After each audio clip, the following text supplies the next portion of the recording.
What's going on, YouTube? How are you guys doing today? Back with another installment of Kicking It with Krash.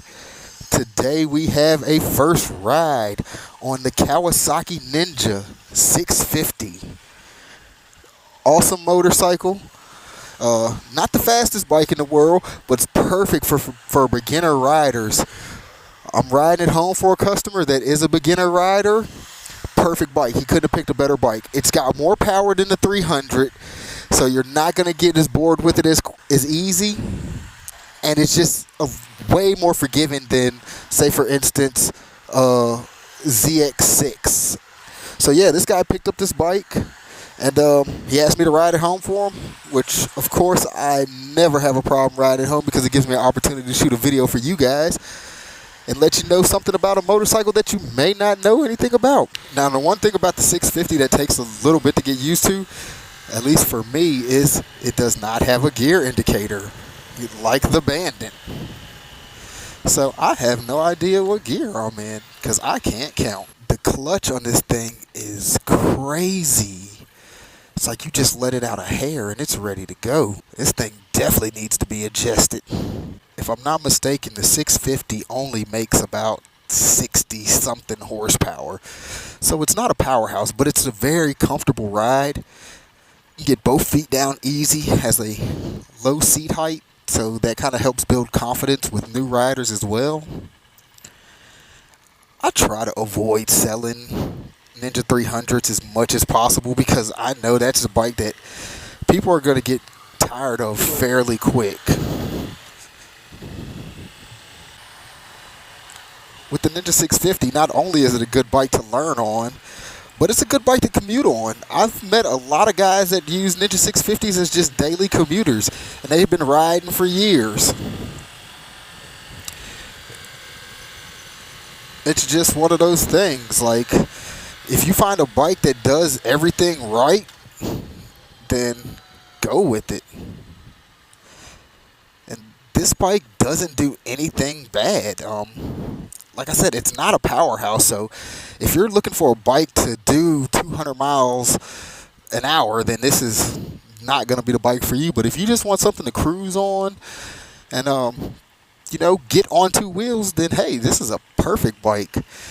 They're priced at about $71.99 for the non-ABS and about $7,600 for the ABS model, which is not bad. It's a lot better than, say, $11,199 on a Gixxer 600 and about $11,600 on a Kawasaki ZX6. So you get a good deal if you're looking for like an entry-level motorcycle that's going to give you more power than, say, for instance, the 300. Man, I really wish this thing just had a gear indicator. That would make, especially for new riders, that would just make life so much easier. Without that gear indicator on there, you really don't know what gear you're in. Or for an experienced rider, it's not too much of a problem. I can always kind of figure it out. But like I said, for somebody just starting, I can imagine it's going to be a lot of people taking off in second gear, just not knowing where they are. Like I said, that's one of those things, the more confident you get on it, the easier it is to deal with.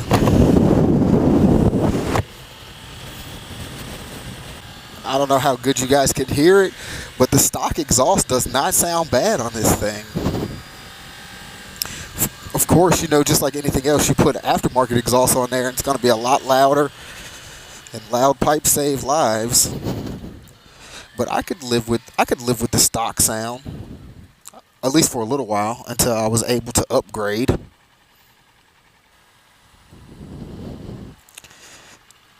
So yeah, a lot of people look at me like I'm crazy when I tell new riders don't buy a 300. And they're like, why would you tell somebody who's new not to buy a 300? That's the perfect starter bike. I mean, that's a good bike to start on, but 90% of the people that buy 300s get tired of them very quick. I sold a guy a 300, and he was a bit of a bigger guy.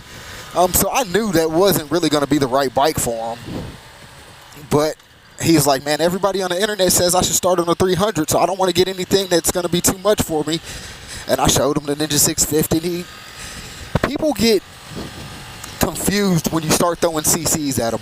The Ninja 650, 650 CCs. The Ninja ZX6, 636 CCs. And they're like, no, I can't handle a 650 because I know a 600 is just going to be too big for me.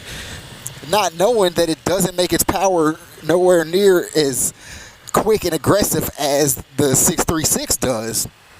So he buys the Ninja 300. He literally put 522 miles on it before he brought it back and sold it, or traded it in rather, and he was ready to upgrade to the 636. If he would have got the 650 out the gate, he probably would have still been riding the 650 with no problem, because it's more powerful and it gives you pretty much the same learning curve as the Ninja 300.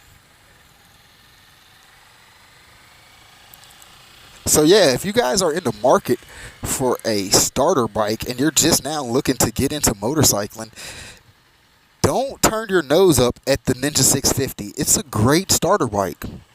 It'll be able to do pretty much everything that you need it to do and more. I tell people generally, it's like buying your kids' shoes. You don't buy kids' shoes directly in the size that they wear. You buy them half size up so they can grow into it. Buy a motorcycle that you can grow into.